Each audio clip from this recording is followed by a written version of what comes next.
Bonjour, bonjour, bonjour, bien-aimés dans le Seigneur. Nous voici dans une nouvelle semaine et Dieu nous a encore fait grâce. Il nous a permis d'être en vie parce qu'il a encore de très grandes choses à faire avec nous. Et je voudrais te dire, quelle que soit la volonté de tes adversaires, ils perdent le temps. Quels que soient ceux qui t'attaquent, ils perdent le temps. Parce que celui qui te garantit ta victoire, c'est l'Éternel des armées.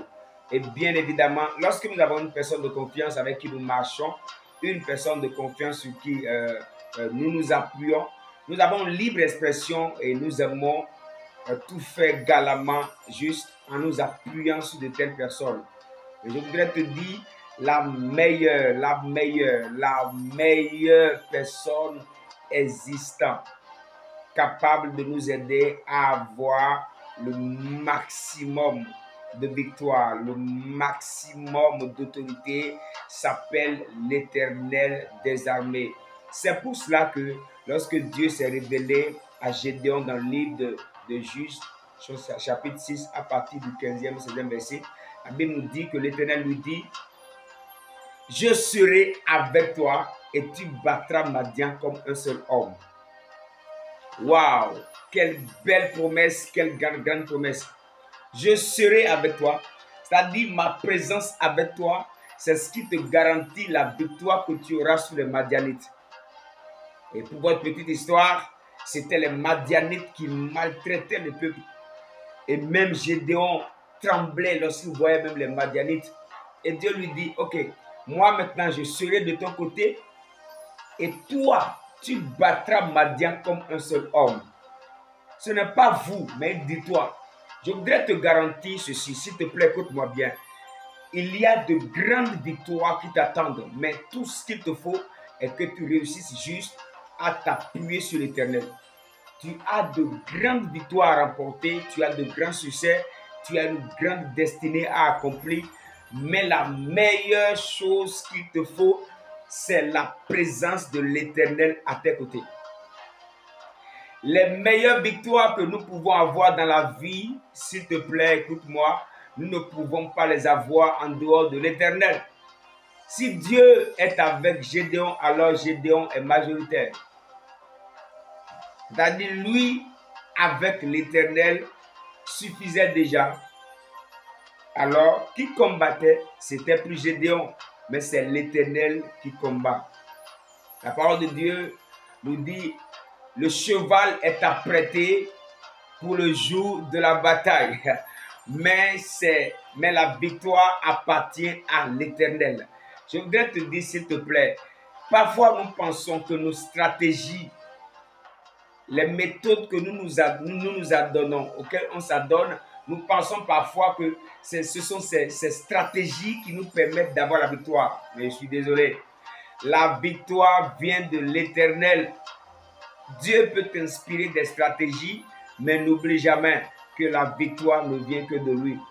Quels que soient les adversaires que tu as en vue, je voudrais simplement te dire que si l'Éternel est à ton côté, l'Éternel est avec toi, ta victoire est rassurée. Ta victoire est rassurée. Il est aussi écrit: d'autres comptent sur leurs chars, certains sur leurs chevaux, mais nous comptons sur l'Éternel. Alors la meilleure chose à faire, c'est de ne pas compter sur ses chars, c'est de ne pas compter sur ses chevaux, mais de compter sur l'Éternel. Parce que la victoire appartient à l'Éternel. Et un petit conseil pour ceux qui aiment combattre, s'il vous plaît, lorsque vous voulez combattre quelqu'un, ayez la garantie que Dieu n'est pas avec la personne. Sinon, si vous combattez quelqu'un avec qui Dieu est, vous êtes en danger. La main de Jéhovah va vous écraser. La main du Tout-Puissant va vous écraser. S'il te plaît, bien-aimé, pour toi qui m'écoutes, ne combats jamais quelqu'un. Parce que tu ne sais pas ce que ça peut te coûter. Marchons avec le Seigneur. Marchons avec le Seigneur. Restons fidèles au Seigneur. Et au-delà de tout, recherchons la présence de Dieu dans nos activités. La présence de Dieu dans nos maisons. la présence de Dieu dans tout ce qu'on fait. Partout où on va, soyons rassurés que nous sommes dans la présence de l'Éternel. Ma prière pour toi cette semaine, au nom de Jésus, que l'Éternel, le Dieu de Gédéon, qu'il te permette d'avoir des victoires que tes forces ne peuvent jamais avoir. Que le Seigneur t'aide à avoir des résultats que seul par tes efforts, par tes relations, par tes connaissances, par tes compétences, par tes chars et par tes chevaux, tu n'arriverais jamais à avoir. Parce que le cheval est apprêté pour le jour du combat, mais la victoire appartient à l'Éternel. Apprenons donc, bien-aimés, à nous laisser au Seigneur, à nous laisser diriger par le Seigneur. Et c'est ainsi, David pouvait dire, l'Éternel est mon berger et je ne manquerai de rien. Nous sommes en sécurité si c'est l'Éternel qui conduit nos pas. Voilà, ta semaine, elle est gracieuse, elle est bénie et je te garantis encore cette semaine, Dieu t'aidera à remporter des batailles que seul lui peut remporter. Il fera des choses que seul lui sait faire. Sois richement béni et shalom et à la prochaine. Tu es béni.